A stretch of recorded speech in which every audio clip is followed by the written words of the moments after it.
Wonderful to see you, and thank you very much to the students for doing such a fantastic job of organization, and I hope that you all had a wonderful kickoff last night, and continue the whole day program today. Oh, louder? Okay. Yeah. Can you hear now? Better. Is it all right? Can you hear me?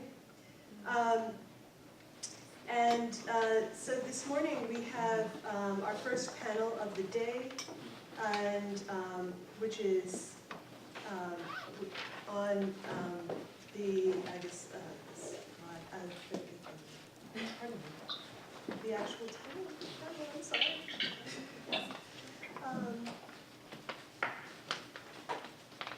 Governance in the city after a decade of protest.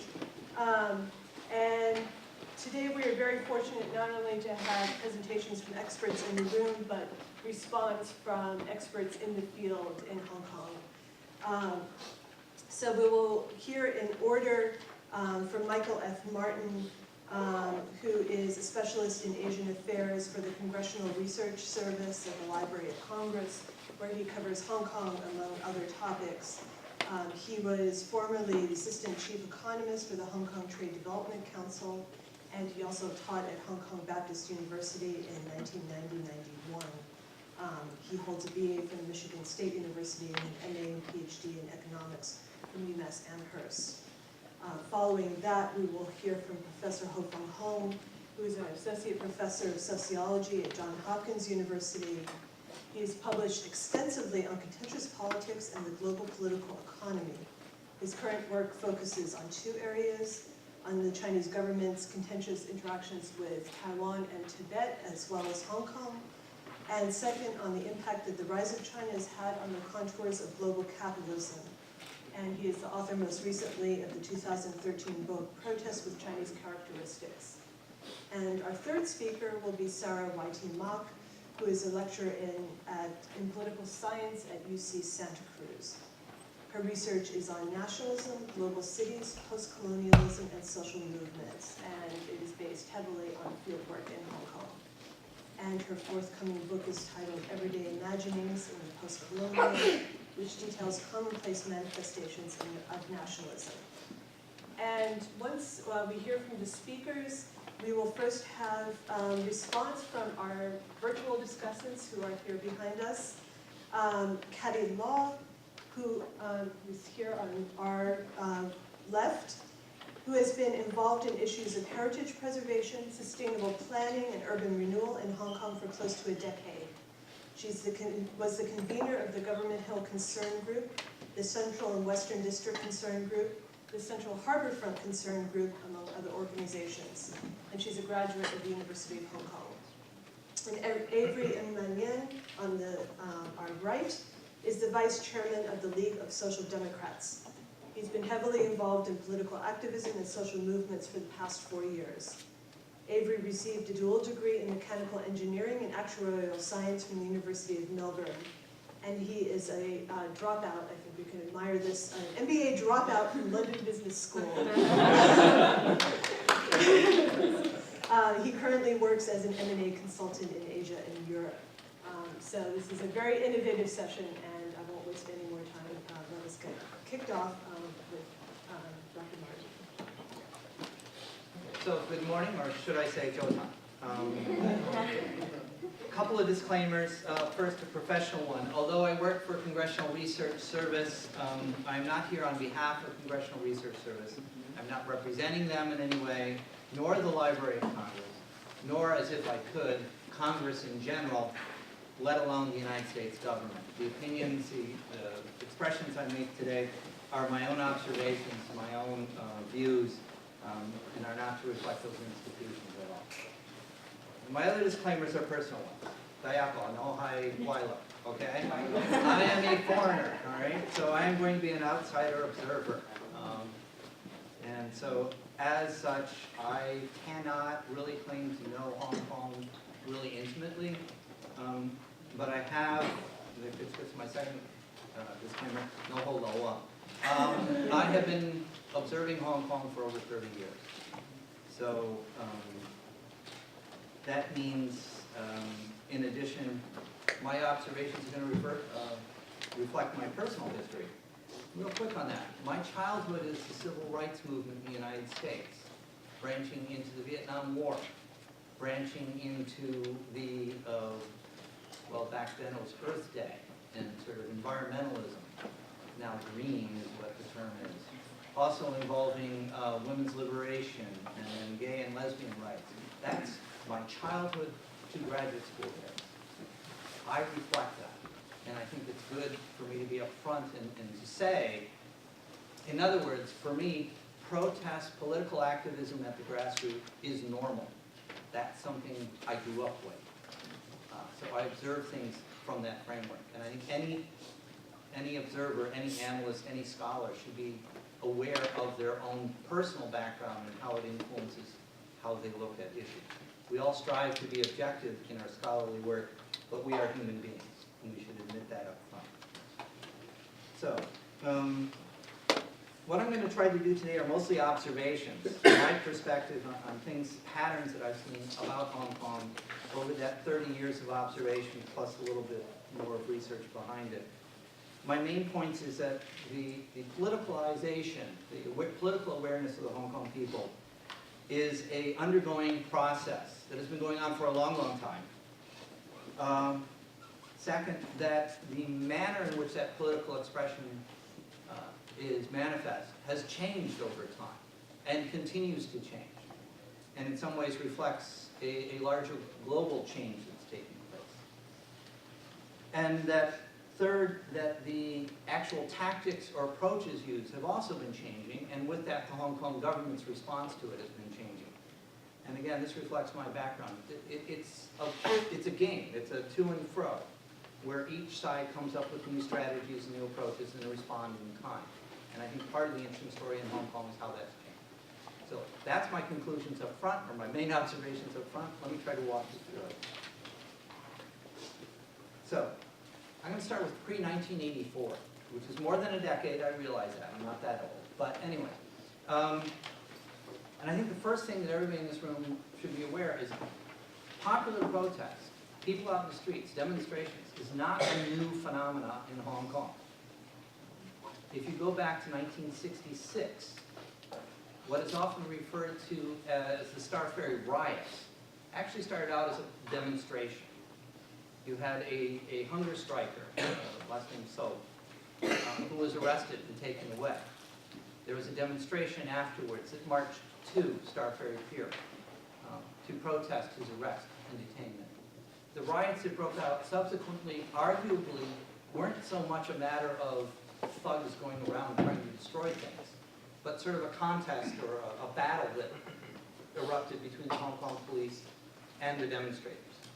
So what has, over time, been referred to as the Star Ferry riots started out as a protest. Now, you also had protests during that time period over squatters, people who had not housing, who were being tried to move into housing eventually by the government, and they would engage in protests. You also had protests by factory workers about conditions. And again, remember that in the 1960s and the 1970s, Hong Kong was not the city that you grew up in, for most of you in this room. It was an industrial center. It was a manufacturing center. You were making forerunners of things like this, or plastic bottles over there. That's what your grandparents were doing, in terms, many of you, in terms of work. And they were fighting over working conditions. So bear in mind, protest is not a new phenomenon in Hong Kong. However, characteristics I would point out about those protests is they tend to be very much personal issue and economic issue driven. Star Ferry wasn't about the 5-cent increase in first class, for those of you who remember that, or who are aware of that. There were general economic dissatisfaction among the population. It got expressed around that, but it was an economic concern. The factory workers who were protesting about working conditions and wages. It was personal. The demonstrators who, for the resettlement in the squatters' communities, were complaining about housing, their own personal housing. And in terms of tactics, the demonstration tended to be local or specific to the event. They marched to Star Ferry because that's where Star Ferry was. Okay. The squatters marched where they did because that's where they lived. The demonstrations tend to focus around the locale of the issue. That was the tactic, that was the approach, that was the manifestation at the time. The response of the Hong Kong government, well, that can be, different people have different opinions. That's a great thing about academic studies or scholarship in general. But one interpretation would be the response tended to be rather stiff. The police would come out, break heads, push people away, get them out of the scene. But then subsequently the Hong Kong government would respond by some sort of change in policy. Well, this reinforces the idea. If you demonstrate, you get a change in policy. So you could argue that demonstrators learn, correctly or incorrectly, that demonstrations are an effective means for political change. 1960s, 1970s, early 1980s. Then comes 1984. 1984, I was actually in Hong Kong the summer of 1984. That's how old I was. I was a graduate student at the time. That's really how old I am. And what was interesting is this is the time when the future of Hong Kong is being debated, negotiated, and discussed. However, who wasn't a party to that negotiation? You. Well, not you, but your parents or your grandparents. It was a negotiation between between the British government and the Chinese government. And while I was there for the summer of 1984, the phrase I kept hearing, and I can't remember the Cantonese, was a three-legged stool. The stability of Hong Kong requires that Hong Kong be part of the negotiations. A two-legged stool isn't very stable. It falls over. British and Chinese trying to decide the fate of Hong Kong isn't going to work. You need Hong Kong as part of the process. There were demonstrations. There were public expressions of, we need to be part of the process. That didn't happen. But you have now an issue greater than conditions in the factory, my own personal housing, my economic plight being brought up as a political discussion. The next big issue that comes up, 1989, what I generally call the Spring Uprising. I don't like calling it Tiananmen. I hate calling it Tiananmen because if you know anything about it, it was nationwide. It wasn't just in Beijing. It was in Shanghai. It was in the city where I lived in the 1980s, Guiyang, way out there. Even smaller cities in Guizhou province, like Zunyi, had demonstrators, students out in the streets protesting. Hong Kong rallied around that. And there was a lot of popular expression by young people, but other people in Hong Kong, raising money, sending food, helping out in many, many ways. It was a general support in the population of Hong Kong for the protests that were going on in mainland China in general.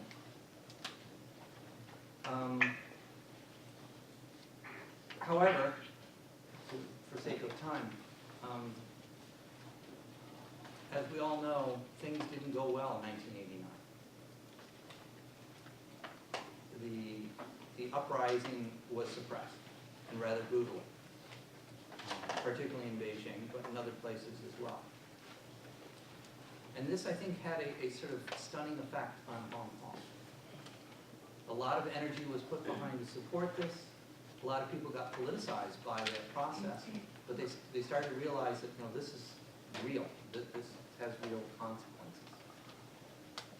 And so I would argue, or I would observe, before I get into that, one of the things that we shouldn't forget is there was a huge technological breakthrough around that time that allowed this integration not only within the mainland of these protesters, but also in their communications with Hong Kong. Can anybody guess what that technological breakthrough was? Fax machines. It's a certain age to remember. And I am that fax. And I am that age. Okay. I remember sending my first fax. And it was just like, you send this piece of paper and you put it through a machine and it makes noises. Didn't we? Yes, and it came out on the other side and they tend to put a little stamp on it. And you put a stamp on it, you're like, oh wow, it's sent. You're like, okay. But the protesters in Beijing were communicating globally through fax machines, which weren't very well regulated by the central government at the time, so that they could coordinate their communications and their activities, including in Hong Kong. They could fax to Hong Kong, say, we need, food, we need water. This was a technological breakthrough. It changed the manner of the demonstration. There are other stories about it. It also meant, well, I'll come back to that later if you want. But anyway, I would say, an observation, I may be wrong, I'm often wrong, but the suppression of 1989 that took place sort of threw Hong Kong into a period of uncertainty and anxiety. And a lot of energy in the next 7 years was spent on finding a second best option. Can you get a passport to Canada, Australia, the United States, the UK? Can you study overseas? You have the development of the phenomenon of astronauts, people who were shuttling back and forth between Hong Kong and wherever they had obtained residence overseas. I think a lot of political energy got diverted into finding an alternative in case something goes really, really bad down the road. So to me, the era of the 1990s is a period of declining participation, energy being devoted elsewhere, and you can point to, for example, the emerging July 1 rallies that would take place, and the decline in participation as some evidence of it. Also, before I forget, you also have a change in the manner in which you demonstrate that takes place in 1989. You have the advent of you go to Victoria Park and you march to downtown to Chatham House, where the LegCo used to be. And this becomes the new norm. Okay. You don't go to Star Ferry because it's about Star Ferry. You go to Victoria Park and you march down the street. And at first, the Hong Kong government was really perplexed. They're marching down the streets. What do we do? How do we deal with this? They eventually figured out how to deal with that.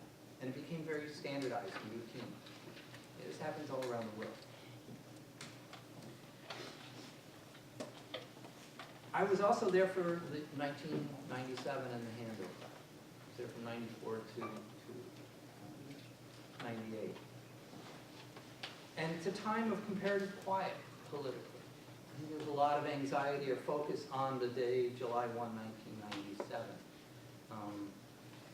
It's sort of interesting in late 1996, you suddenly have this opening up of there's going to be a July 2nd. And beginning to think about what are we going to do post-handover, how are we going to deal with things. And a lot of political energy got focused on that. How do we operate after we're part of the union? I was part of an ongoing discussion about economic policy in my capacity at TDC. There was a bit of political kerfluffle over, now how many of you remember the through train?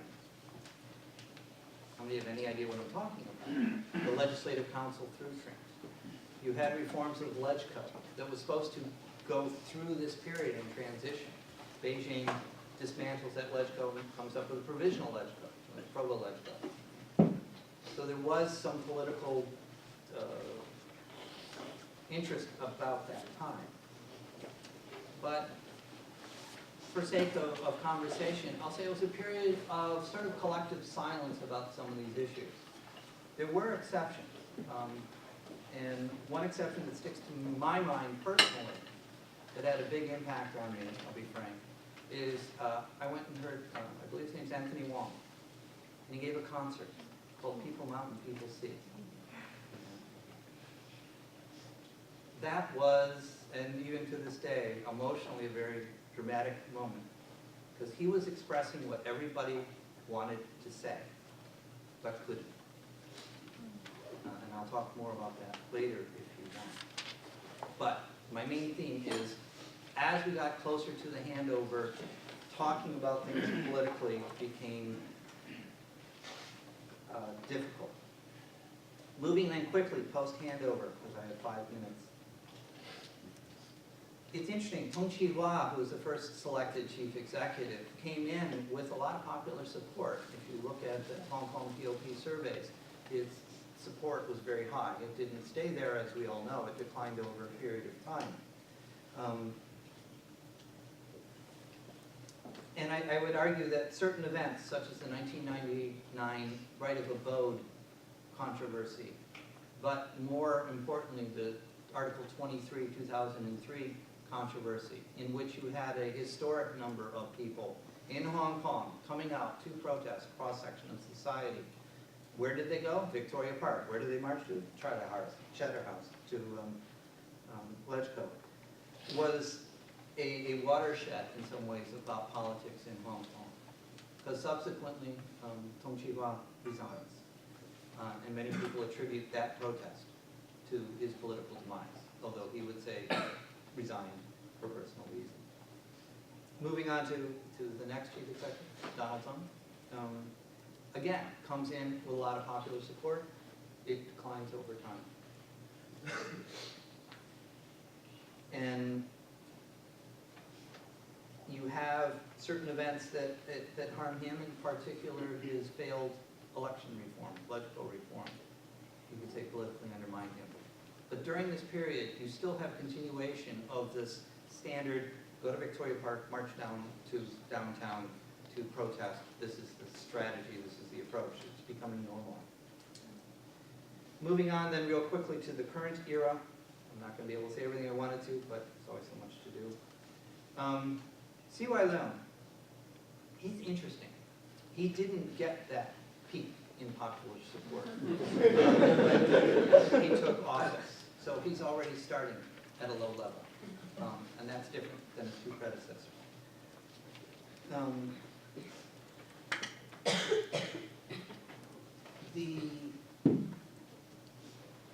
Also, I think you're seeing a period where more issues are emerging around which people protest politically.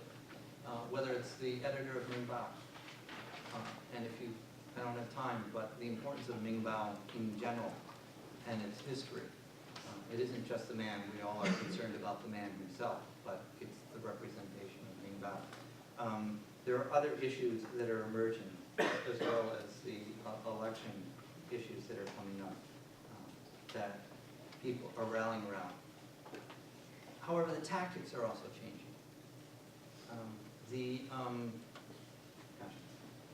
One of the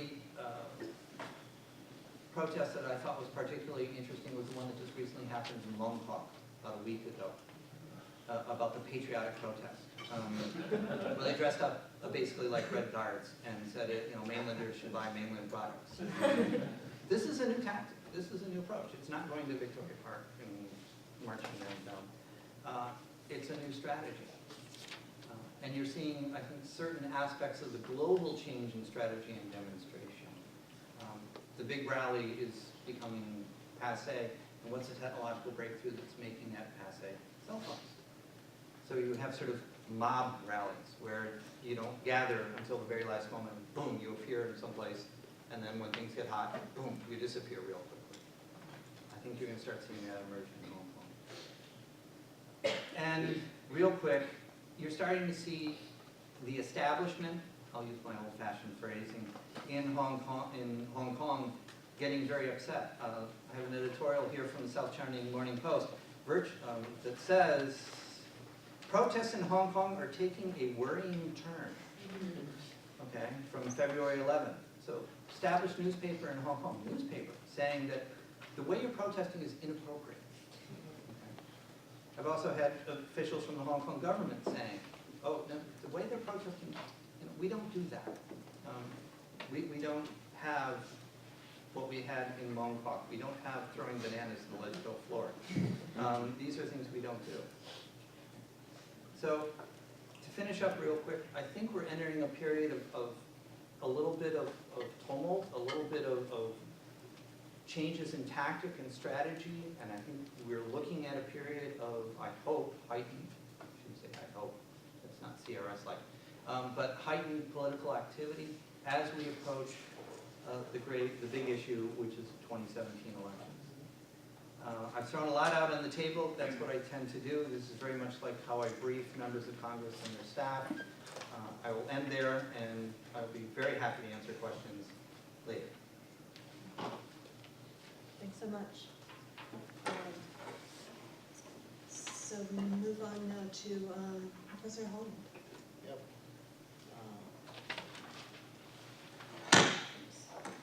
Mine doesn't turn off, I'm I sorry. think it works. Morning, everybody, and thanks for inviting me here. I'm excited to see so many people who are interested in Hong Kong or from Hong Kong, from different parts of the country. Because when I started graduate school in the U.S. like 15 years ago, that wherever I go, I'm the lone Hong Kongers. It's always that have to make the existential decision of hanging out with mainland Chinese or Taiwanese. So it's good that this, now you have these organizations and bring these Hongkongers together. So to make it brief, I would like to talk about, actually that's good sequence to what Michael have talked about. That protest works, that it always works, that not only in the colonial period. There's kind of a common perception that protest works only in the colonial period, when you have a kind of more or less lenient types of power. The British colonizers always made compromise and in response to protests and things like that, while in the CCP, under the CCP, that protest tends not to work that effectively. But as Michael also mentioned, that in the 2003 Article 23 legislation, and also more recently the protest against the national education curriculum, you see that it really works. That with the mass protest in 2003, that is unimaginable, and actually many mainstream politicians at that time, I remember that because I was in Hong Kong, teaching in Hong Kong at that time, and I kind of took part in the protests and then pay attention to the discussion, and most mainstream politicians, even among the opposition parties, they keep saying that so Article 23 has to be done, so the best we can do is to try to modify it in a kind of to turn it less draconian and so on and so forth. So the assumption is that we cannot resist the whole thing, that we need to kind of do some piecemeal modification of it. The same happened when the government tried to impose a national education curriculum, that many mainstream opposition politicians always tell us that we need to do it, we have to do it. The only thing is to how to modify it to make it more critical rather than brainwashing thing. So that on the one hand, you see the mainstream oppositions always telling us that the best we can do is to negotiate a little bit better deal and do some piecemeal modification, while the whole thing cannot be turned around. But when really people get mobilized and talk to the street, you can see that like Article 23 has not been raised for like 10 years, and they even don't want to talk about it now. So but I guess that if the kind of political reform thing get through, that they might try to do it again. But it is another story. But you see that protests really worked in 2003, despite all these naysayers who say that protest didn't work, and we even toppled Dong Jiwa. And also the national education thing. But but to deal with the CCP, to deal with Beijing, you need to know that their logic. That to know their logic, you need to sometimes read to see that the works of Mao Zedong. That the famous saying is that in the guerrilla warfare, that if your enemy is strong and it's too complicated, so when there's a huge confrontation, when your enemy advances, you retreat and then wait for the tiring of the enemies, and then you try to get around and try to infiltrate and things like that. So it's what happened. That when there's a massive mobilization in 2003, that the CCP retreated and allowed the shelving of the whole legislative process. And then after the kind of massive demonstration receded, and the chance of real confrontation, of even violent confrontation receded, and then they tried to readjust the Hong Kong policy, and then do a lot of things to make sure that, for example, the candidate win easier in the election, and the kind of stories that you must be very familiar with. And also the national education, that they receded, they scrapped the whole thing, but at the same time they're trying to come back in a kind of a low-lying or kind of a less high-profile way. So it is the way that the CCP operated from the Revolutionary War to even now regarding Hong Kong's.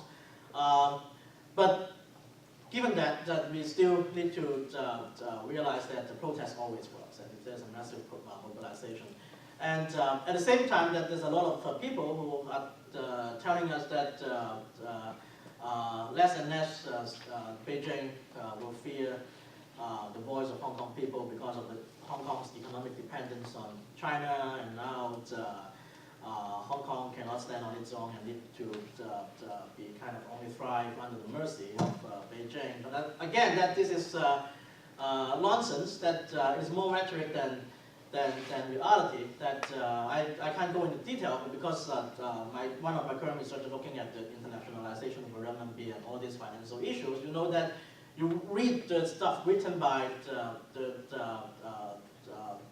financiers in China, that all these people who used to be advisors or current advisors of the People's Bank of China, and also many Chinese economic analysts working for foreign banks and whatever, when they talk about renminbi internationalization, that they keep saying that Hong Kong is the only place that they can do it. That it is a complicated story behind it. I don't have time to go into detail, but the thing is that now China is very dependent on the US dollar, that all these foreign trade settle in US dollar, and then so China's central banks are awash with US dollars, and to invest in US dollars, they don't have a lot of choice, but only to invest in the US Treasury bond is very low yield and risky given the fiscal situation in the US, and so on and so forth, making China very actually financially dependent on US.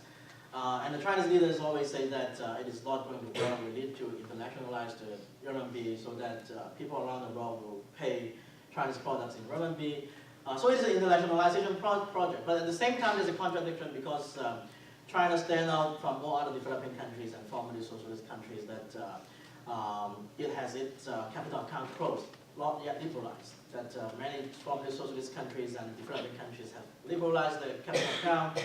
Hot money can move in and move out in the financial markets, but China is kind of quite a unique country that has the capital account closed, that the renminbi is not really convertible, and many people from outside China and within Beijing think that it is one secret behind China's economic success. So it is a kind of there's a contradiction here. One, that China feels that now it entered the stage of economic development that it has to internationalize the renminbi. But the problem is that to internationalize the use of renminbi as international currency, you kind of need to liberalize your capital account. But on the one hand, many policymakers in Beijing think that liberalizing the capital account is risky because it always say that why the Asian financial crisis happened because they liberalized the capital account, money come in and go out, and then foreign financial capital can come into kind of prey on the local financial institutions, and China will lose its financial autonomy. So it's also political risky, economically risky, and at the same time that they think that they don't want to let go the one key of its economic success. So how to resolve this contradiction? That is, we want to internationalize renminbi, but at the same time keep the capital account closed, at least for now. And when it opens, it cannot be a kind of a big bang type of opening, but a piecemeal opening. And then you look at the literature in China, that they always say that we need Hong Kong as a kind of offshore kind of market. And of course, there's a lot of saying about London may be the offshore market, Singapore may be the offshore market, but in the end, that they all agree that only Hong Kong works because if they cannot trust Hong Kong to be the offshore market, why they trust London or Singapore, which is a sovereign nation state. So Hong Kong is the only, and the condition for Hong Kong to be a kind of a wholesale offshore renminbi market is the freedom of press and all this free flow of information and all this and rule of law. So this kind of thing, and because if you don't have this kind of thing, that foreign capital might be suspicious of for all kind of reasons to establish their foothold and trade in this territory. So this is kind of things that Beijing actually find Hong Kong still useful for them in terms of to facilitate further economic development of the country. So it is not that Hong Kong totally dependent on China, but actually that there's some institution, and actually that people who are interested in politics, when they go to bookstore in Hong Kong or wherever, that they look at the section of politics and protests, social science and things like that, never look at the business section. But if you look at the business section of the bookstore, besides all these kind of crappy stock investing tips books, that there's a number of books that actually talk about Hong Kong as a kind of Hong Kong's important roles as a kind of offshore market for RMB internationalization. And most of the book you can find the chapters or paragraphs saying that to maintaining Hong Kong's rule of law or kind of a de facto independence in terms of accounting and financial activities and things like that vis-a-vis Beijing is very important. And it's not kind of a thing that written by Hong Kong people, but many financial policymakers in China will have this view. So it is a kind of a bargaining chip that Hong Kong people have, that they cannot reach, which is why the Occupy Central movement hit the nerve, because though in reality maybe it is now turning to something else and nobody knows what it actually is, but at least it claimed to mobilize the people in the middle class or high middle class, included to paralyze Central. And so it hit a nerve because this kind of financial role of Hong Kong is still very important to Beijing. So that protest work, it is going to continue to work. It is the thing that all people in Hong Kong are concerned about Hong Kong should take note of. But at the same time, you also need to know about Beijing views of Hong Kong, besides the economy, but also in terms of ideology. And in this regard, I recommend you to read this book that I bring it here. I think that's some of you might notice it, and actually but in Hong Kong it's not a bestseller, but I think it is the most important book that you need to read if you want to know about how Beijing view Hong Kong and what is the ideological framework now. It is written by Zhang Sigong, Kang Sai-gong. The title of the book and the cover of the book is quite lame. Or in a kind of a Latin language, it's quite sad.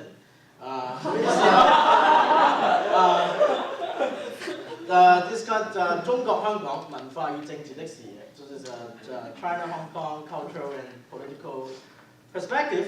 So Zhang Xigong is an important person. And actually this book is written, it's published by Hong Kong, the Oxford University Press of Hong Kong. It's published in 2008, but actually the article is first published in 2004, 5, 6 in the Beijing magazine Dusu.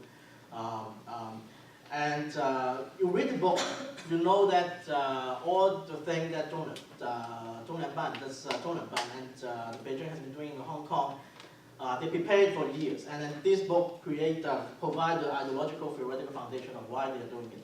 And Zhang Xigong is now the Associate Dean of the School of Law in Peking University. And right after 2003, the protest anti-Article 23, he was sent to Hong Kong to work in Zhonglanban, and then to have tea with people, and then talk to people, and then write articles about Hong Kong in a theoretical way. And then he published a series of articles on Hong Kong in Dusu magazine, and then it is collected in this book. And he is also one very important figure in the so-called New Left in China nowadays. And he is hanging out with Wang Hui and all these people. They're all good friends.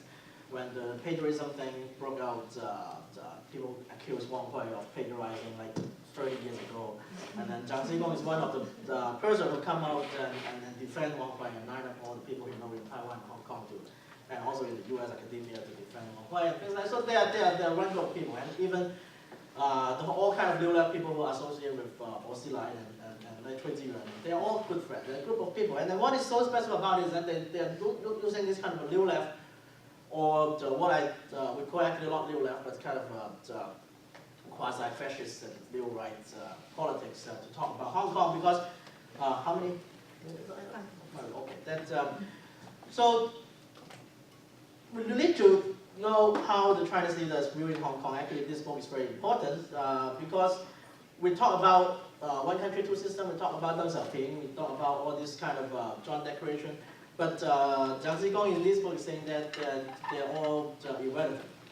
All these joint declaration, basic law, and all irrelevant. Because being a kind of a law professor, he is a kind of a key advocate to introduce the works of Carl Smith to China. Carl Smith is the Nazi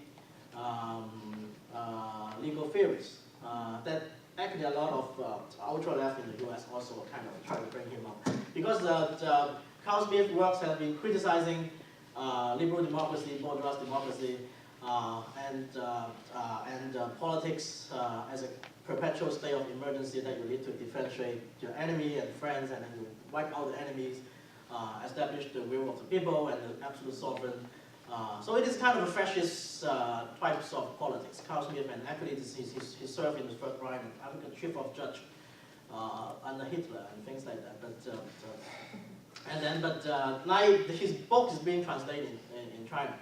And then you read the Chinese translation of Carl Smith in China, that is amazing. That the whole translation is like, if it is 300 pages thick, and there is a 100 introduction written by the translator to explain that Carl Smith is actually not a fascist, he's not Nazi, he just wants to keep his job alive. So he's not fascist. So if you need to defend the guy in this way, that it means that he's really a fascist. That's other so he's going to page to explain why he's not a fascist. But this Zhang Xigong is also using this Carl Smith thinking to discuss issues in China and Hong Kong. What he says is that Hong Kong has not returned to China yet, because legally Hong Kong has returned to China. So it is genius for Deng Xiaoping to give this kind of one country, two system thing to make Hong Kong legally return to China. But it's only legal. It's never substantive, because in terms of substantive return to China, that Hong Kong people should establish a kind of Chinese identity and patriotic identity, and it cannot be solved by legal means. It has to be solved by ideological means and political means. And meaning that to talk about one country, two system is to secure Hong Kong legal reunion with China. After this reunification is done, then we no longer need the legal means. We shift to political and ideological work to make sure that Hong Kong people become patriot. And in that thing, he also merged the kind of nationalism with kind of a Marxist ideology or Leninist ideology, because he talked about the fact that because Lenin theory is very clear that there's a working class in itself and working class for itself. Working class in itself means that you're working class, but you are fooled by the ruling class ideology. You don't know that what is your real interest. So you need a vanguard party, that is a communist party, to tell you what is your real interest. Turn you into a working class for itself, a class for itself. So he applied the same logic. He said that all Hong Kong people are patriot in itself, but they're fooled by all these British and Americans that they don't know their innate patriotism.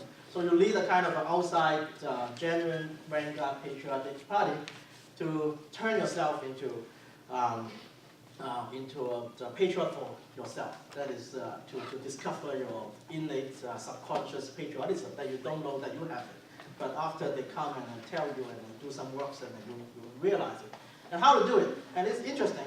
And then he said that, oh, the British has been very successful in Hong Kong, so we need to learn from the British. And then he's referring to the British strategy to winning heart and mind of the Hong Kong people. But in this book, because it's written in Chinese, so he translated the winning heart and mind into Chinese. Into what? You guess. What is his Chinese translation of winning heart and mind? So it is a basically it's kind of a transposition of meaning. He said that, oh, we need to learn from the British. What they have been doing is which means winning heart and mind, but you know that there's two different concepts. And through translation, he kind of lead in this process. And also, he also advocated that Beijing should participate actively in Hong Kong local election. Hong Kong election is not about Hong Kong alone. It's about the real sovereignty of China in Hong Kong. So to ensure that Hong Kong is not only legally part of China, but also politically part of China, that the Beijing should intervene actively, participate actively in Hong Kong election, and also ideologically to turn all those patriots in themselves into patriots for themselves. And so it is kind of the thing that he's talking about, and then he's talking about with a very staggering reference in mind that probably I'm going to spend my last 30 seconds on this thing. And he's talking about Tibet. He keeps talking about Tibet in this book. that it's interesting that he raised Tibet because in 2004 I was still teaching in China University of Hong Kong, and then before I went to Indiana Bloomington, I gave a talk in Hong Kong U and talk about the kind of Tibet situation and Hong Kong situation. People go, what are you talking about? We are not Tibetan, we are not Buddhists and things like that. But actually that nowadays it's very clear that in Beijing's leadership mind, Hong Kong is like Tibet in the 1950s. And because he's talking about not only Tibet in the 50s, but also the Qing Empire. To put a long story short, that he's talking about the kind of Hong Kong is very important for China because it is the first step of China rejuvenating as a universal empire. And he used the empire word quite favorably, not as a bad word, but a good word. Because in the Qing dynasty, when they expand, they take over a place which is ethnically, religiously, culturally very different, and politically they have their own leader. So in the very beginning, they let the local leader to exercise self-governance to keep their culture. But after a while, they will kind of level the power of the local leader and then assimilate the people into Confucianist culture. After it is done, so they will incorporate the whole new region into kind of the core part of the empire, and then obliterate the local governance, and then move on to conquer the next place. So he's talking about all this kind of thing with growing eyes and saying that this is very important, it's very good. And he's talking about Hong Kong this way, and he's saying that Hong Kong is not the first place that China did that. Tibet is the first place. In 1951, Beijing and Dalai Lama government has an agreement, 17-point agreement, to let Dalai Lama government exercise self-governance and things like that. And then later on, they obliterate the local self-governance and then assimilate the whole place. And then now it comes to Hong Kong. So you see that what they're envisioning in Hong Kong is that eventually to obliterate the local self-governance, even before 2046, and also to assimilate the whole place. And then the means that they're using is the thing that he talked about, is the political and ideological works. And then actually that the Zhongren Ban and Beijing has been doing things that he's advocating like 10 years ago. So it is the ideological political conception of Hong Kong and Beijing. From the perspective of Beijing. And also in the first part of my talk, I talk about the economic reality of actually China still relying on Hong Kong in terms of the lead of internationalizing the RMB. So I don't have any conclusion. I just want to open it up. That we talk about strategy to seek genuine universal suffrage, to ask for more autonomy. What should we do? No matter what we come up with, we need to bear in mind these two facts. That is one, China still leads Hong Kong economically, financially, but at the same time, the Beijing leadership is already scrap aside the legal framework about one country, two systems, things like that. They really get into the kind of the roll up your sleeve fighting modes to do political and ideological work in Hong Kong. So let me stop here. Thank you.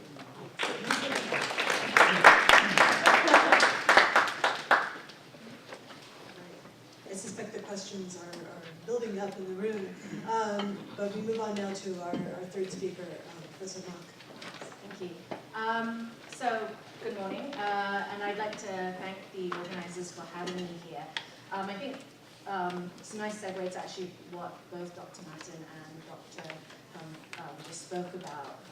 What I'm going to do today is just sort of run through some of the ideas that I'm working on in my book manuscript, which looks at what I call sort of everyday sort of formations of identity in Hong Kong. I'd also like to say just how nice it is to be in a conference that's sort of dedicated to Hong Kong. So typically at conferences, people aren't quite sure where to put me, and I get sort of thrown into the rather amorphous Asian politics panel. So it's good to have people like you here today. So in the early 2000s then, widespread public concern, oh actually I have my PowerPoint, yeah. Thank you. So in the early 2000s, widespread public concerns regarding the changing cityscape of Hong Kong were loudly voiced in response to the state's ongoing reclamation, redevelopment and renewal plans of the Star Ferry Pier. To allow for the completion of the central reclamation in 2006, the iconic Edinburgh Place Ferry Pier in Central was to be demolished. The eruption of opposition voices, rallies, occupations and protests in response to this demolition could hardly go unnoticed and managed to garner the attention of the wider public and the media. While many were sympathetic to the protesters' causes and claims, there was perhaps unsurprisingly a rather reactionary response which dubbed the protesters as the post-1980s generation.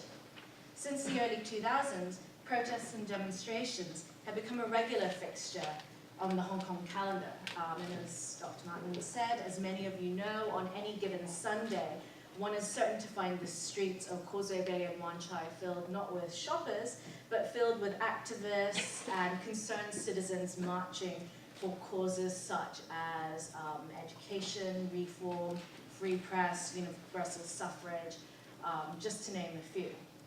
Now, while such aspects of social movements often feature in the pages of the following day's newspapers and are no longer looked upon with the same derision as the works of the post-1980s generation in the early 2000s, there are other debates as well which are perhaps less spectacular, that also underscore the anxieties in the city regarding Hong Kong's political future.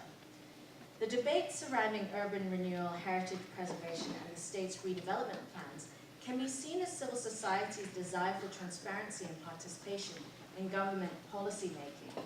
But they are also about Hong Kong's political future, and is an example of what I see as something resembling a nascent form of nationalism in Hong Kong. The opposition to many of the government's redevelopment, renewal, and reclamation plans, and the alliances built between civil society and non-profit groups, can also be seen in the debates over the Government Hill redevelopment project around 2010-2013, which will be the main focus of my talk today.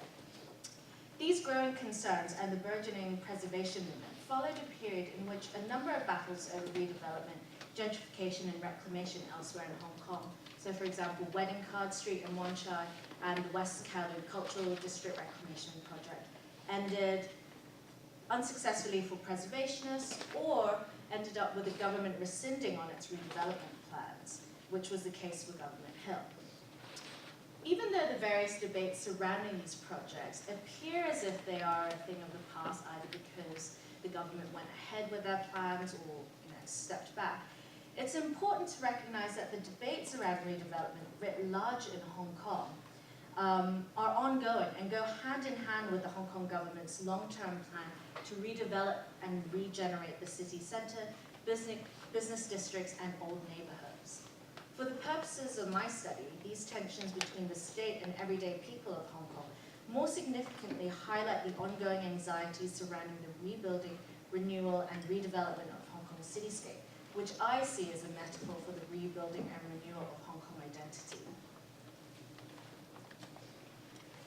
Now, the common founding myths of Hong Kong underscore and celebrate Hong Kong's development and transformation from a quote-unquote barren rock to capitalist paradise.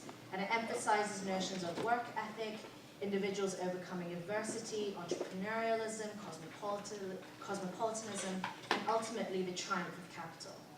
This is perhaps best exemplified in one of Hong Kong's most well-known TV series, a TV series I'm sure all of you are familiar with, even if you were born a good 2 decades after it first aired. Below the Line Rock, Siti Sangha. Notions of overcoming adversity, solidarity with the community, and a pull yourself up by the bootstraps narrative are specifically mentioned in the lyrics of the show's well-known theme song, and is an ongoing sort of theme within the TV series itself. The cityscape, some would argue, is a testament of how far Hong Kong has come since the early days of its founding.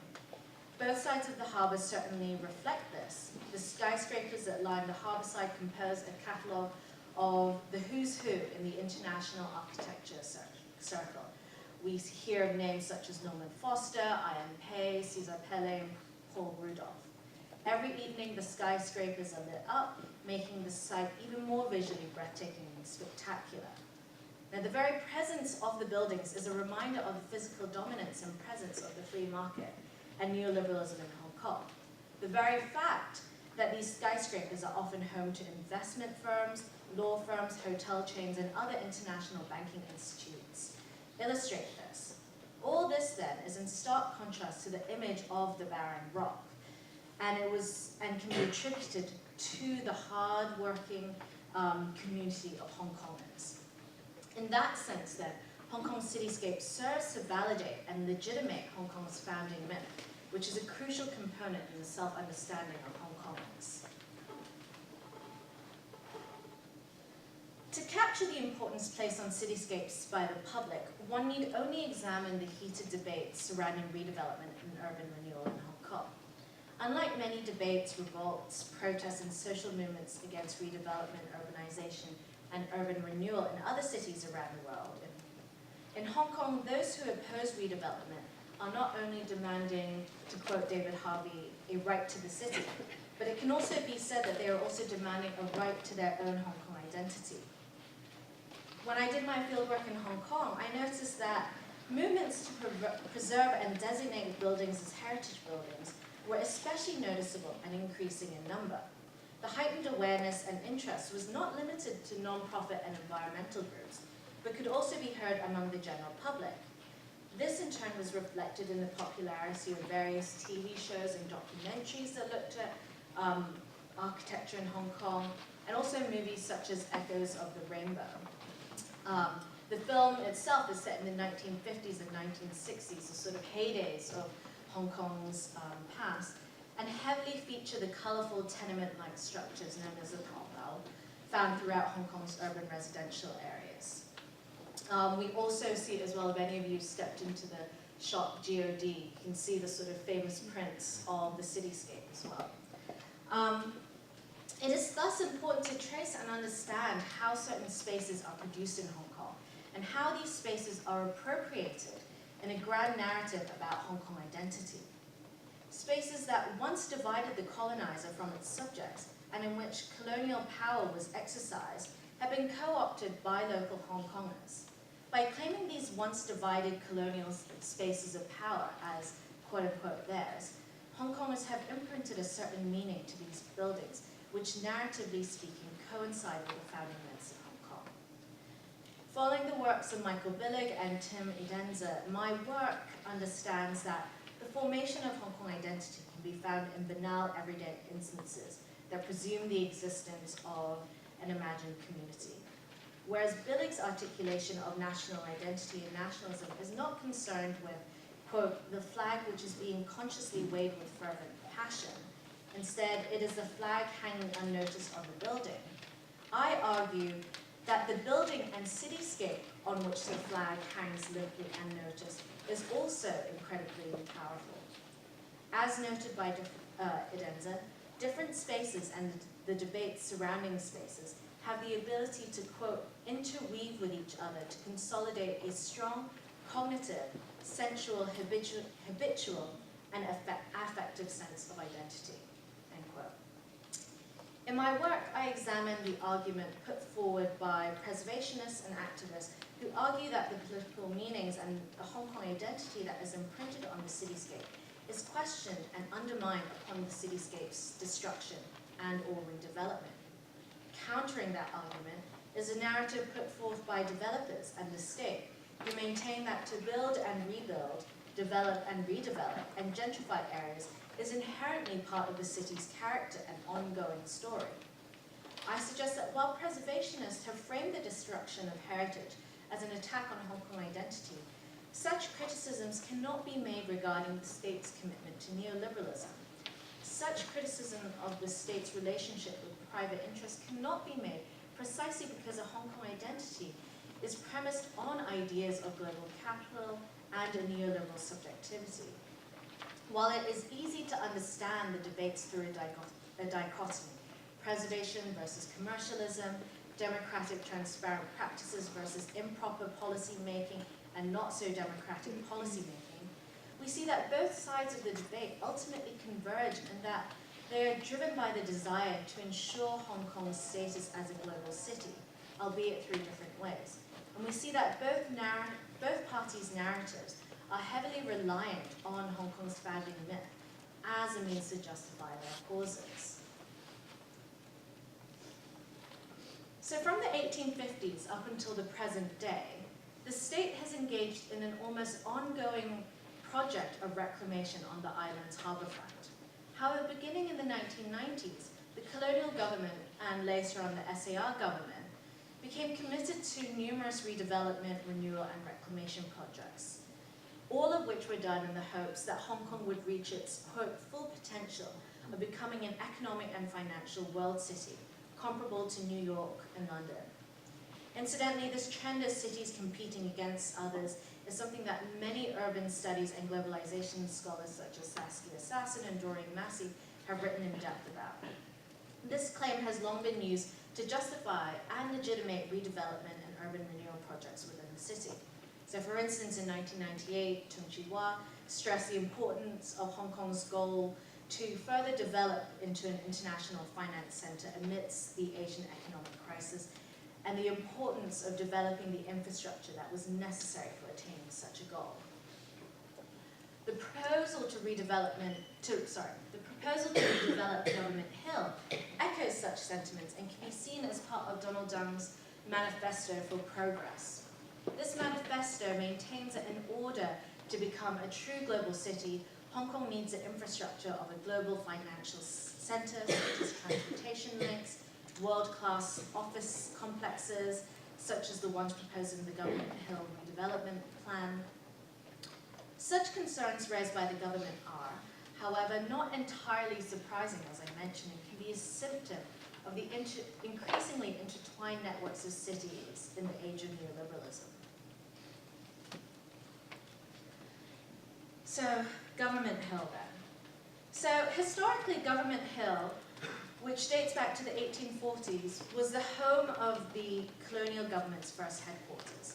Up until the recent relocation of government offices, for 150 years, Government Hill has been the home of the state, its offices and bureaucracies, and its judicial institutions.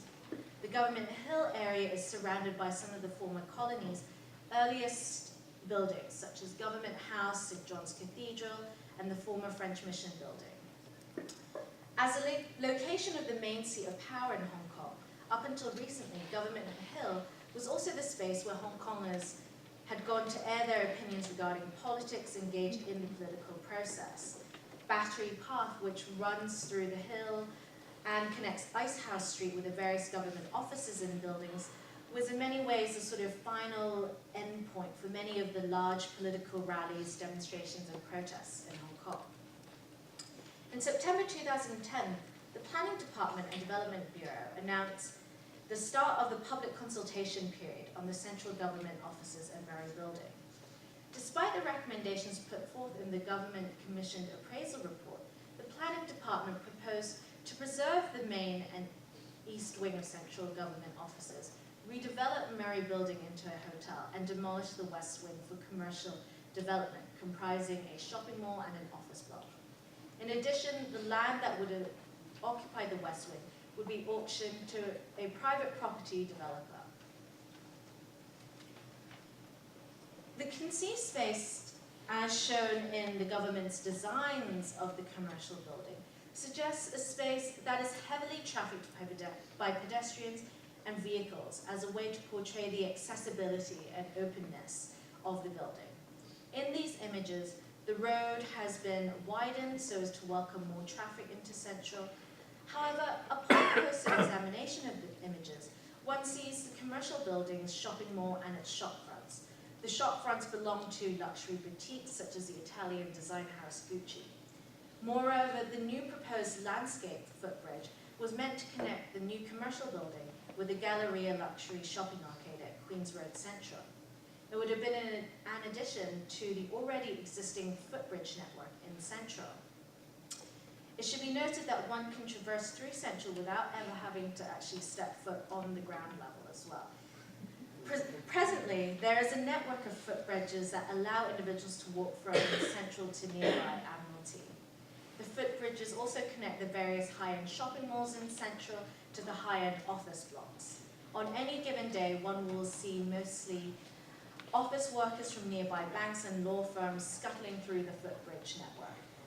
The footbridges are covered spaces and provide protection from the heat and rain. Some of the footbridges are even air-conditioned, because after all, it is Hong Kong. They are, however, all owned by the property developers and maintained by the various shopping malls and office buildings which they are connected to. So in that sense, they're not actually public spaces. The state's proposed new central is one that is in line with the government's idea of progressive development, a concept that has always been associated with Hong Kong and is the backbone of its founding myth.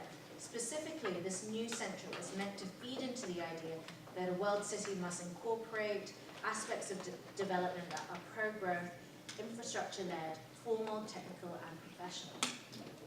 While the government's plans to redevelop Government Hill were ultimately thwarted, the image as seen in the proposal is telling of how the state envisions the future of Hong Kong and the neoliberal subjectivities they envision occupying the space. The narrative of the public's rights to be included in the decision-making process of a public space is perhaps at the forefront of the opposition's argument. In a TV interview, Katty, who you will hear from in a few minutes, argues, quote, "We hope the people of Hong Kong will understand that Government Hill belongs to us, and it should not be turned over to a developer, which will exclude most of the Hong Kong public," end quote. Among its many concerns, such as a lack of transparency in the consultation process, the fear that Hong Kong would become, quote, "another Chinese city," was something that worried a lot of opposition groups and people I interviewed. It's worth bearing in mind, however, that despite the rosy images preservationists paint of Government Hill, the space has not always been as welcoming and open as remembered and perceived by anti-development groups. In fact, while civil society groups and activists claim that Government Hill is public land, and more importantly, lived spaces imbued with meaning, this was not the case in the late 19th century and early 20th century. The first buildings and structures to be built on Government Hill in the late 19th century were official colonial residences and seats of power. In many ways, the close proximity of the various government offices, legislative chambers, legal courts, police headquarters, a large prison facility, and the governor's official residence atop of Hill made these state institutions inaccessible and spatially distant from the local Hong Kong populace. Any political processes that were to take place took place atop of that hill, far from the everyday local lived experiences of most Hong Kongers. They were distinctly inaccessible and far from the local Chinese population's residential dwellings, a fine illustration of what scholars such as Timothy Mitchell and Fanon describe as the compartmentalized colonial world. Government Hill, which was once symbolic spaces of colonial power, is now understood as a symbolic heritage space and lived space within the memories of many Hong Kongers.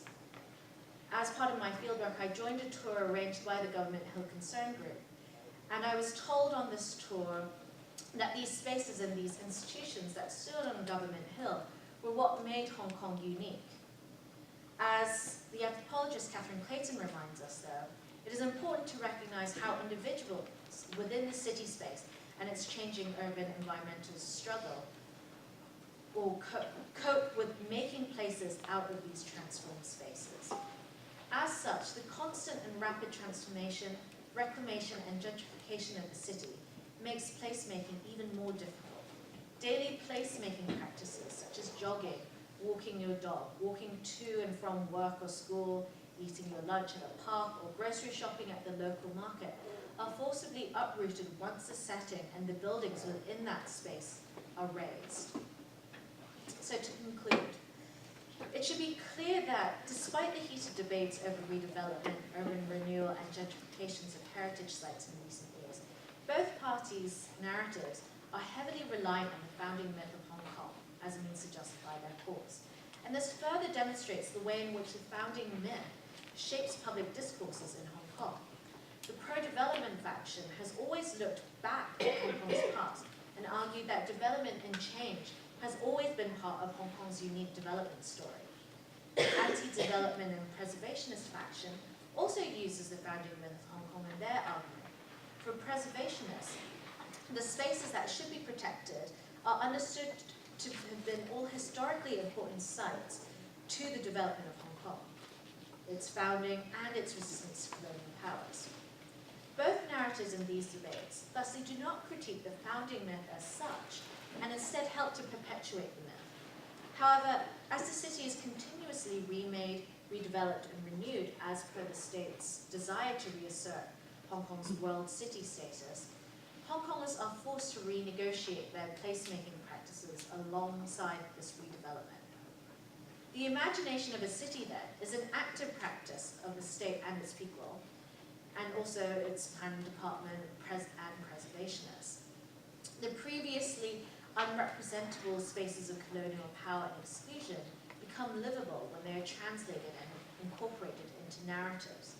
Government Hill and the former Star Ferry Pier were spaces which originally represented colonial rule, power, and might in Hong Kong for the most part, and has not always been part of the public's collective memory, and was not always assigned the symbolic meaning that we see associated with it today.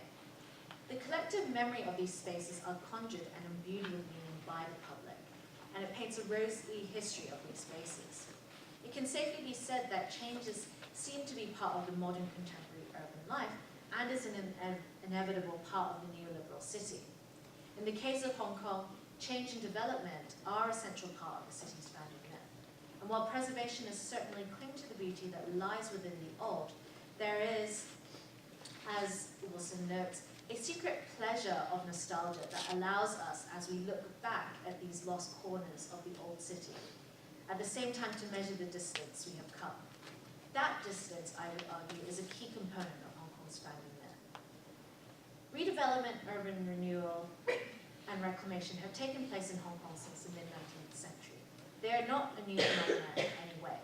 What is new, however, is how vocal local opposition movements and heritage preservation movements are becoming. The pressure to constantly reassert that Hong Kong is a world city has heightened since the change in sovereignty. The pressure has also been partly fueled by anxieties over the rapid development and catching up of Chinese cities on the mainland. The state has responded to such pressures by continuing the pattern of building and rebuilding. As buildings are torn down and its residents relocated, new skyscrapers are erected in their place. The daily practices of Hong Kongers, which are so important to placemaking and so important to maintaining this Hong Kong identity, are abruptly halted, and the process of placemaking must begin again. It is this constant repetition of having to become a world city that is troubling for so many Hong Kongers. Thank you.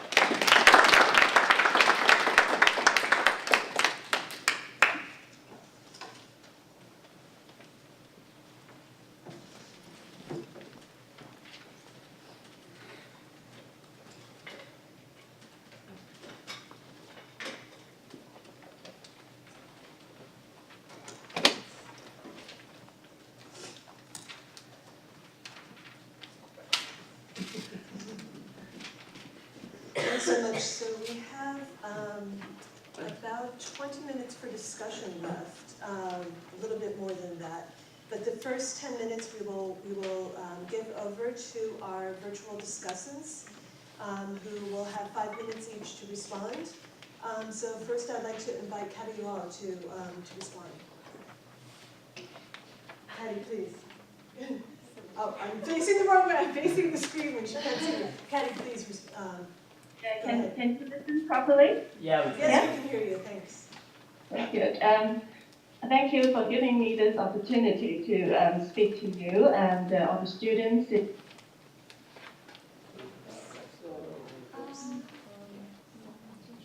Hold on a moment. We can't hear you. She can't hear me.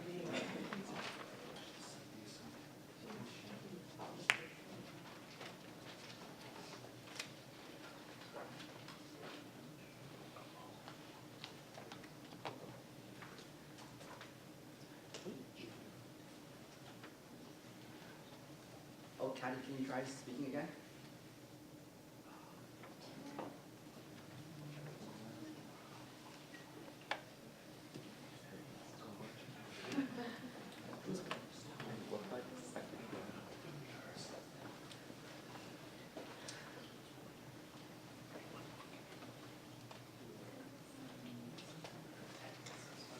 Wait, look, it says no audio.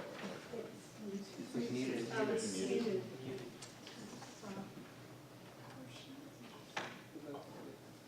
Okay, try some. Can you say it again? Okay, hello? Yes. Yes? Yes. So we need you All to right, start yeah. again, please. So let's start again. Thank you very much for giving this opportunity to address the students and also the academics present here about Hong Kong and our conservation effort in the last few years. And it's actually interesting to hear a thorough presentation about Government Hill, which I personally am involved for some time now. And it's quite right to say that it is a battle to defend some of Hong Kong's very unique identities. And this being, you know, it is our colonial history that we're talking about on Government Hill. And the government has a slogan where they're trying to, describe the moving of the government head office to Tamar about 2 years ago. And I saw this in their magazine, which were distributed to all the civil servants. And on the very first page, it's saying, out with the old, in with the new. Meaning that, I mean, to me, immediately, I can feel that, well, are they going to wipe out this history of us? You know, it's really sensitive, and I think it really is a kind of common fear about amongst, you know, the Hong Kong population that, you know, this very part of our colonial history is going to be wiped out. And I think with this in mind, we are very much involved in this Government Hill campaign, not only to preserve this, very part of very government place, but we would like to try and claim this place for the public as well. Bearing in mind that, in fact, Government Hill, many years ago, before 1997, was always open to the public. It was an open area without gates, and actually people like my mom, for example, would go there for a walk, you know, in the morning or doing Tai Chi with her friends. It is a very open area, and people could just, go there and enjoy themselves. But after 1997, this place was completely locked up, you know, with fences and high security.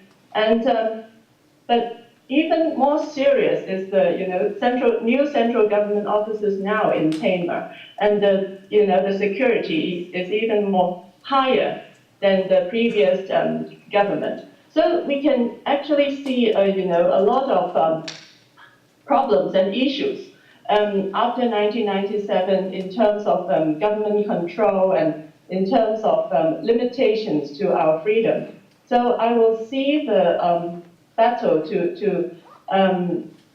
keep Government Hill is not only to keep a heritage building or a heritage place, but somehow to defend our identity, to defend our rule of law, for example, procedural justice, for example, because in tackling the government at that time, we really have to fight them very hard in terms of trying to have some procedural justice in the town planning system, in the public consultation process. And that's quite more than just keeping the landscape of the building. Although I think the buildings and the landscape are still very, very important in reminding us, our history, our identity, and really, especially now with the very, kind of forced integration with China. And also we are fast seeing that many of our freedoms are, going away. And I think it's important to tell Hong Kong people that we need to be empowered to do something really to reassert our right. And that's what I want to say about Government Hill. All right? All right. Thank you. Thank you so much. We appreciate it. Please, can we have some comments then from Avery? Hello, guys. Thank you for having me here. I think I'm in a good position to actually comment on the ever-changing phenomenon of Hong Kong's protests. And I would also like to share with you guys my view on the future of Hong Kong in terms of how the civil society can use civil disobedience and protest to fight for democracy. Now, Michael touched on the 2003 rally in Hong Kong, and I think it is a turning point in Hong Kong. Now, before that, Hong Kong people are generally quite complacent. They used to rely heavily on their lawmakers, their representatives, to fight on their behalf. So there's a disconnection between political parties and lawmakers and the general public. But I think in 2003, the whole picture changed. Hong Kong people believe that they cannot simply rely on the lawmakers to fight for them or to protect them from the central government. As we can see, Hong Kong's electoral, we don't really have any real power. And even back in 2003 with the Article 23, we didn't even have enough votes to vote against it. So it's only after the 500,000 Hong Kong people marched to the street that we fought back the Article 23. And after that, the whole scene changed. In 2004, they elected one of the famous social activists, long hair, into the electorate. And his main role is to bring social activists into the chamber. Now, so that's the sort of a history in the early 2000s. Now, in recent years, we can see that there's an increased number of post-80s, post-90 youth really participate in social movements and took to the street. For example, the high-speed railway protest, and then more recently, the national education, which was led by a kid who was at the time. Now, I attribute the whole sort of these post-80s, 90s phenomena largely with two reasons. One is the high use and availability of social media.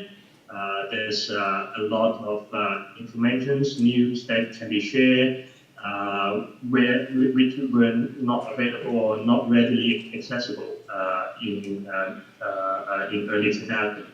And secondly, Hong Kong's youth is facing less and less opportunity cost for them to talk to the streets, simply because Hong Kong's income inequality has increased dramatically. I think it's one of the leading cities who's got the most inequality. So for the youth, they cannot really see a clear picture in terms of upward mobility in the society. And they do not see there's any means that their lawmakers can represent them into fighting for their rights. So that's why more and more youth just simply took the street. And with youth comes radicalization of actions. Now, personally, I don't think Hong Kong's social movement are radical at all. If you are comparing to US, UK, or any other parts of the world. The most radical that we do is throw eggs, throw toys like this one here. That's about it. Now, then I want to share a phenomenon that we've been facing. Now, even though we are sort of radicalizing our social movement in Hong Kong in recent years, in Donald Trump's years, protesters are facing your usual police arrest, but that's about it. The police will take you away from the street and throw you in a corner, 2 blocks away. But ever since C.Y. Leung took office, the government's attitude towards protesters changed a lot. They are not just using the police force to heavy-handedly handle the protesters, but rather, afterwards, you will use the full force of the judicial systems to punish, if not to annoy the protesters. With long hair in between the whole leadership of my party and myself, we've got a dozen court cases impending, even though I just won another one. And each of these criminal cases will take at least a year, if not two, to proceed. Now, even at the end of the day, I won the case of, I even forgot the charges, there's so many of them.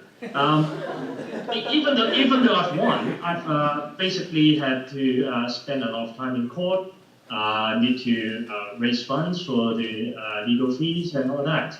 So after with CY Alert, in fact, they are using this one-stop shop of police and the DOJ to suppress these protesters and discourage more youth to participate.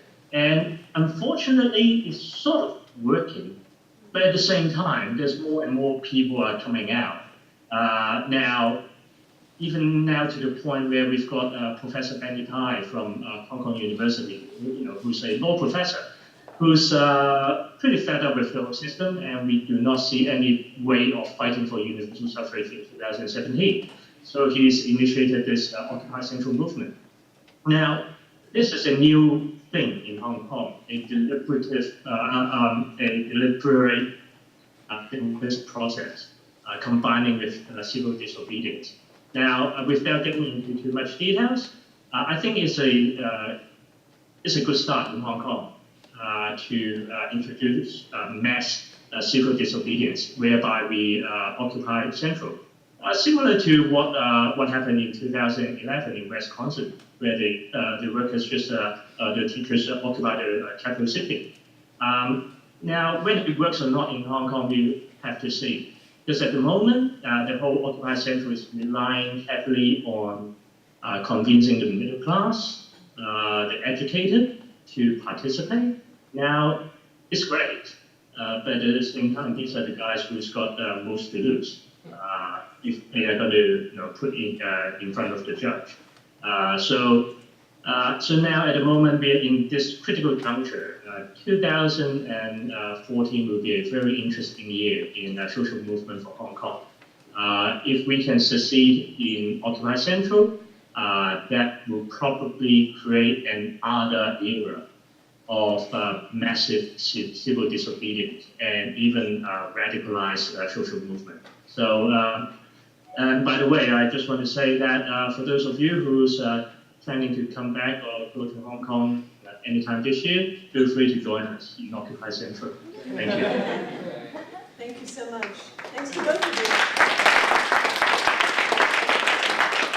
That was really great. We really appreciate both of you for those comments. So we have just 10 minutes for comments. So I think what we should do is, okay, so a little bit more. I think what we should do is maybe I'll gather a few questions together first, and then we'll let our respondents respond. So questions, please. Yes, so first in the back, and then in the second row from the back. So please stand up and identify yourself.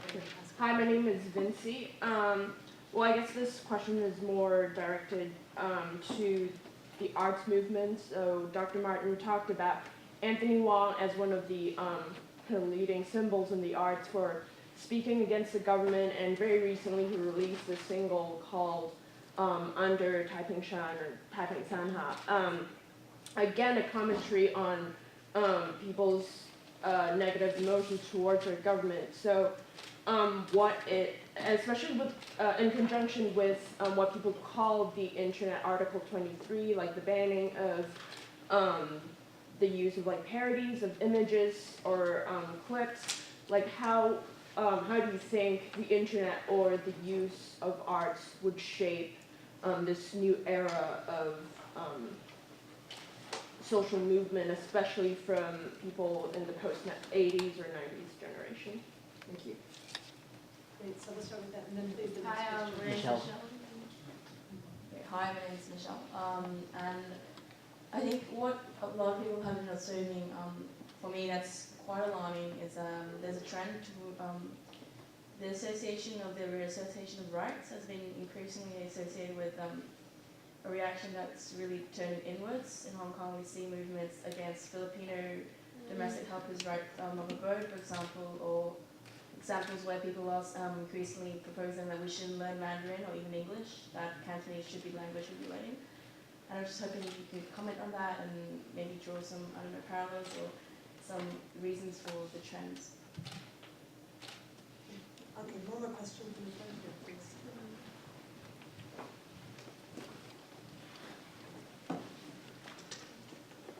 Hi, my name is Stao. I guess this question is more directed to Professor Li. So you talked about how Hong Kong still plays a very important role in terms of the financial center, but I also, you see trends like there's like the Shanghai and the free trade zone and like the Shanghai kind of like a more economically based. So like, I just want to see if you have any comments on that. See if like if in the sense that if we have these kind of financial things like being separated from Hong Kong, would our bargaining power decrease as well? Okay. All right, let's start with those then. Please. Okay, first, I'm very pleased, this is a minor thing, but it's kind of exciting that all three questions came from women. And I think that's very interesting, and I think it should be acknowledged. On the arts, first, please send me the music. I'm very interested in, just personally, in the arts, because it's not only in Hong Kong. I think if you go back to the protests in '89 in mainland China, music was very fundamental in expressing that, both in the mainland and in Hong Kong. So I'd be interested in the music and learning more about it. I'm not as familiar. But it goes back also historically in Hong Kong. My wife the other day was singing to me a little song about the resettlement movement, a jingle, and I can't remember it now, about how the streets are dark, because in the resettlement areas or the squatters areas, they didn't have streetlights. Everybody from her generation knows that jingle. It is an expression of that movement to know that song. Maybe someone here knows it. I don't. So on that front, I find the arts are both, they work both ways. One, they become a method by expressing emotions that aren't necessarily able to be expressed in other ways, sometimes indirectly.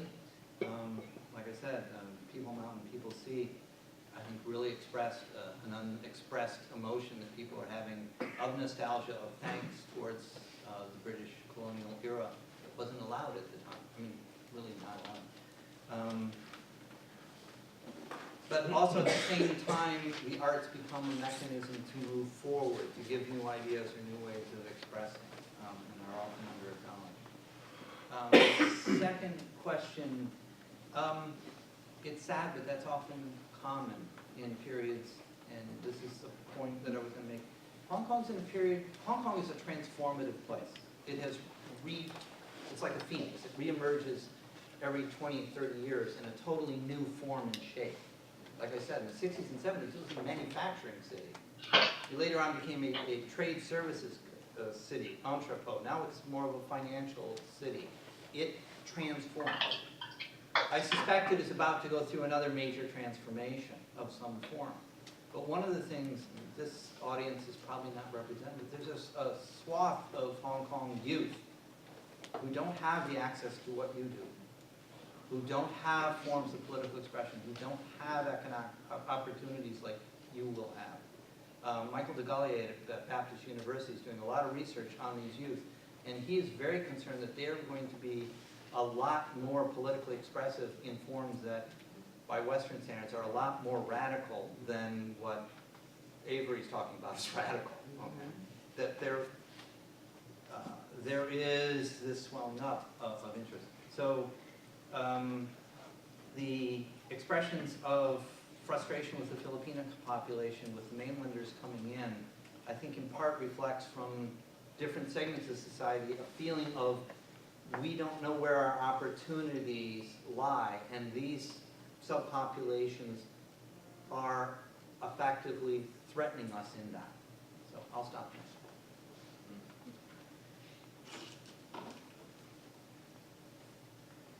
Yeah, thanks for the questions. And regarding the financial center, yes, Beijing never put all the eggs in the same basket. So it is developing the offshore market of Hong Kong, but at the same time, it's striking deal with the British government to develop London, renminbi offshore market, and also Singapore, and also Shanghai, the trade, free trade zone.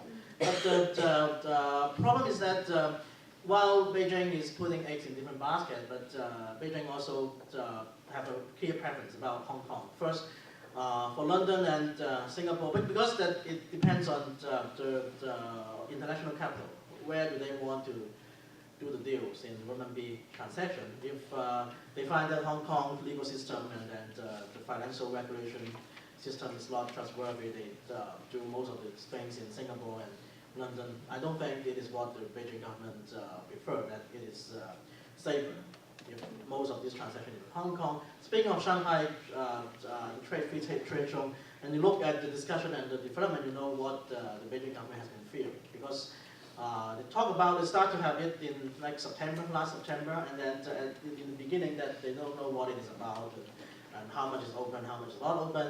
And then after they open it, they have like subsequently they issue kind of footnote types of regulation that tell the people what they cannot do in there. So in the end, that only like a few local Chinese financial firms established there, first minor branch of some international firms are there. But, so you can see that they're very hesitant about opening Shanghai as a kind of an onshore offshore market for RMB, because the advantage of Hong Kong is that there is the legal, financial, and other kind of boundary between mainland China and Hong Kong that they can open and shut very at will, very much at will. But in Shanghai, the boundary is more porous, and you can see the discussion that if they envision it, if they really turn Shanghai into kind of a onshore, offshore RMB market, they can imagine many people in other part of China will withdraw their bank deposit and flood into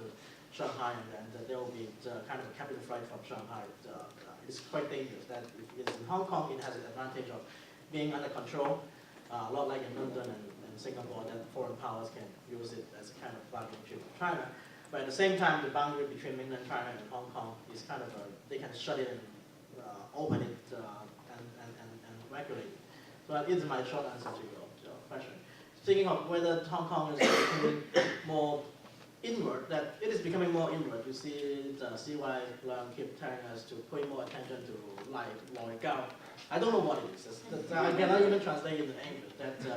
And then in the past, that the Hong Kong government have fellowship for Hong Kong people, that there's less well-to-do people. Actually, I did get a lot of fellowship when I go to the US, that I don't have saving.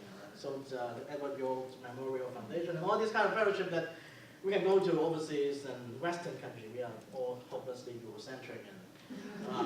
But now that the Hong Kong government is encouraging people to go to China and also opening a lot of opportunities in Hong Kong for mainland Chinese students and professionals, and they openly talk about the blood transfusion in Hong Kong to get rid of the poor people in Hong Kong, to let them resettle in China, and then get the rich people from China to settle in Hong Kong. So I don't know what it is. It's overlooking or overlooking. That that they explicitly talk about it. That and in terms of the Mandarin, that actually all the kids of my friends and my siblings in Hong Kong speak great Mandarins, and they have Mandarin class in school. The problem is that whether you teach Mandarin in Chinese class and later maybe in physics class or math class. So it is, the debate is a little bit like the bilingualism in the US, whether you allow people to speak Spanish and English as kind of bilingual, or whether you have to force people to only use English. While in Hong Kong, as you can see in Guangzhou and in Shanghai, that is already kind of a discussion about that they really don't let people to learn different subjects in their own dialects. In Shanghai and Guangzhou, they have even protests and dissent on that. So it is a lot about inward or outward, but whether you maintain your local dialects and local language, and it's not actually only a dialect. So it's, and a local language is kind of a contributor to the diversity of Chinese culture. I think that is very important.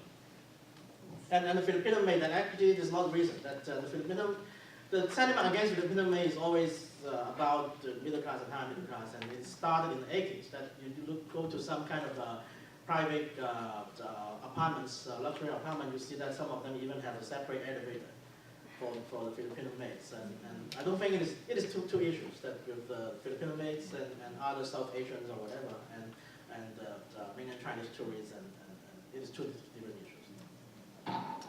Yeah, I would also add to that. The issue of the Filipino maids, I think, is, I mean, yeah, we see people who are now concerned about it, but I do think it is sort of separate from issues regarding education, free press, and so forth.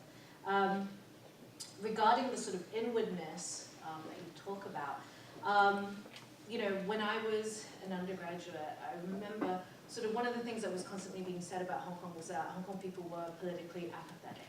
And that I think, I mean, maybe there was some truth to that. I never really sort of paid too much attention to it. But certainly what we see now is that that is far from the truth, right? The inwardness of sort of these issues, I don't think it's all that different from what we see in a lot of other places around the world, right? In many places around the world, you do have people who are concerned about education, who are concerned about freedom of the press, so on and so forth. I think it's just within the past few years, especially since mid-2000s, it's become so visible. And because there are these growing anxieties, people are paying more attention to the fact that, yes, there are a lot of sort of discontent people out there.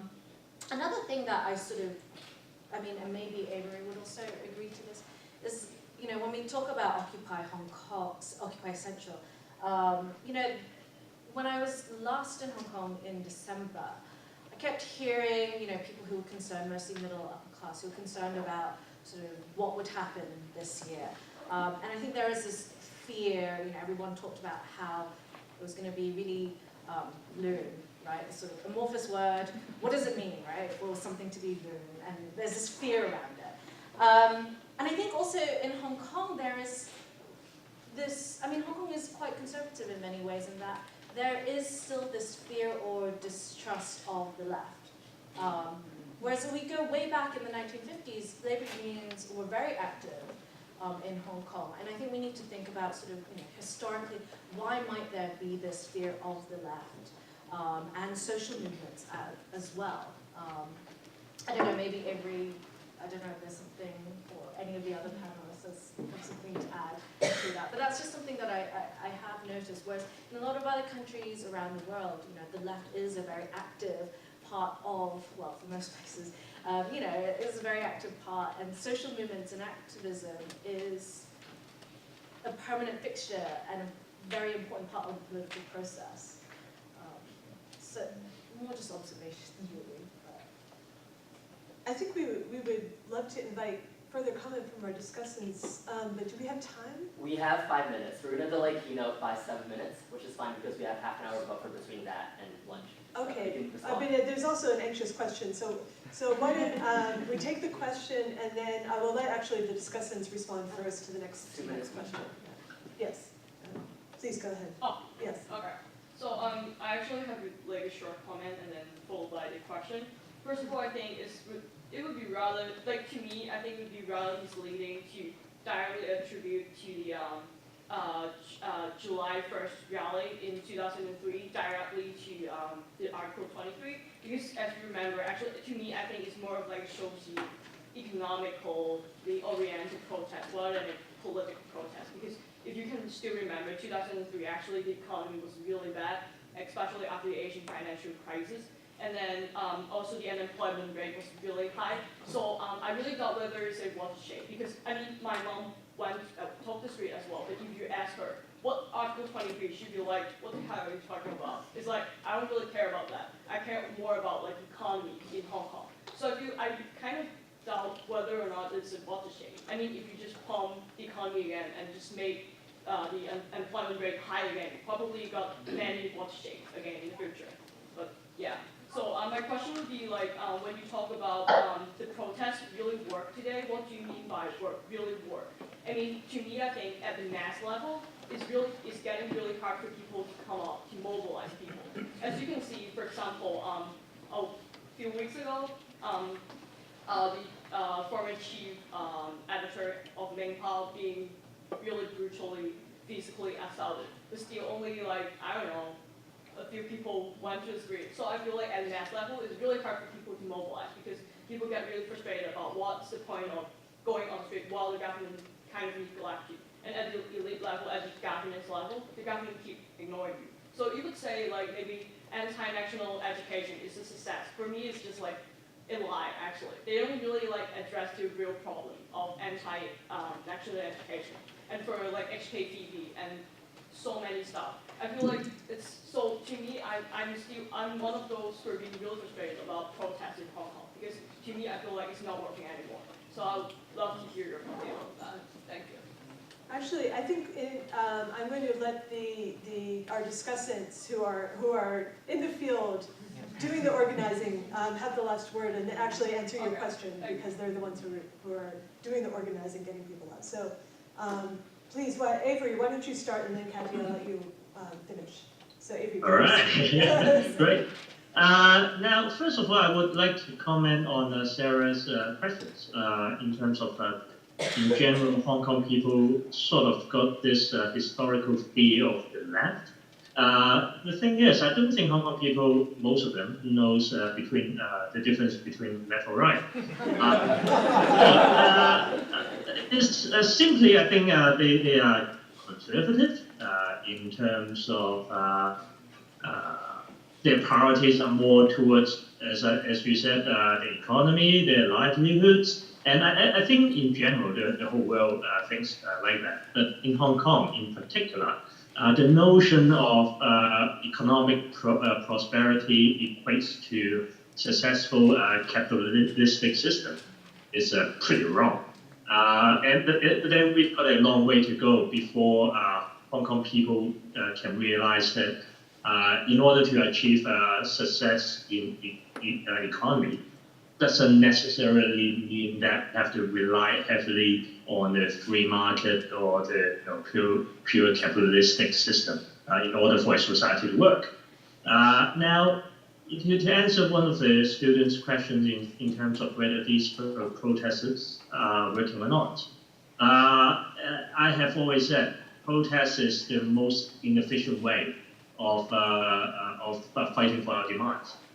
But then again, we have been running out of any other options apart from protests. We cannot do anything unilateral. Most of these policy consultation conducted by the government is really for show, where they've already got a set conclusion beforehand. So I think it is a matter of a choice for the Hong Kong people to make, whether they want to participate or not. Now, granted, like 2003, many of the people may not really, their priority may not be Article 23. Maybe it's because their economies are struggling.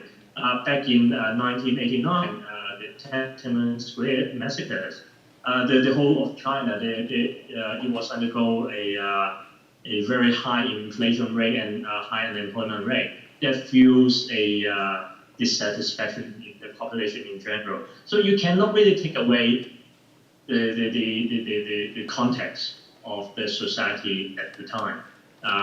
So what I'm trying to say is all these political incidences or the demands that the society may have, it is a catalyst for the people to bring out all the other dissatisfactions, and in hopes that all these additional external elements can fuel the movement to a critical point that can force the government to change. National education would be the successful ones in recent years, whereby the kids, it took them at least 2 years before they can manage to have a gathering of tens of thousands in government house. And so, protest is not the best way, but I think it is the only way at the moment that we have in Hong Kong. Thank you. Thanks so much. And Katty, we give the last word to you.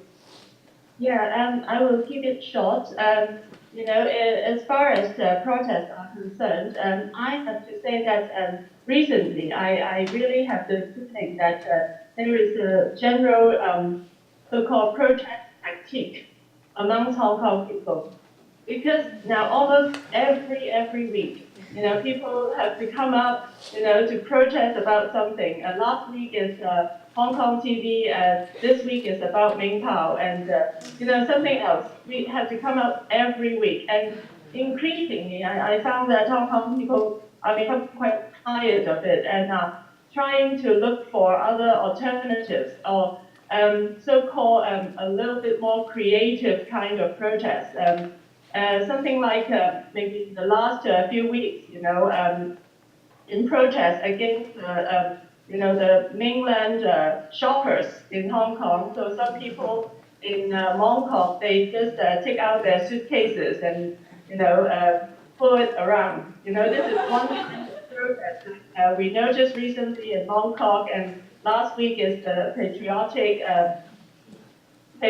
kind of protest and asking the mainland shoppers to go back to China to shop.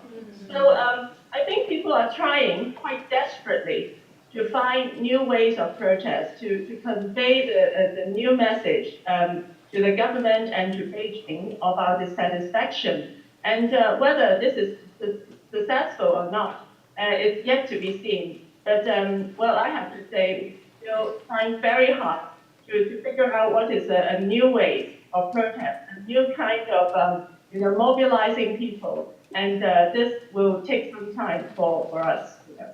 And we're open, of course, to good suggestions. Thank you. Thank you so much. I think that's all of the time that we have now, because we must move on to our keynote speech, our next keynote speech. Thank you so much to all our presenters.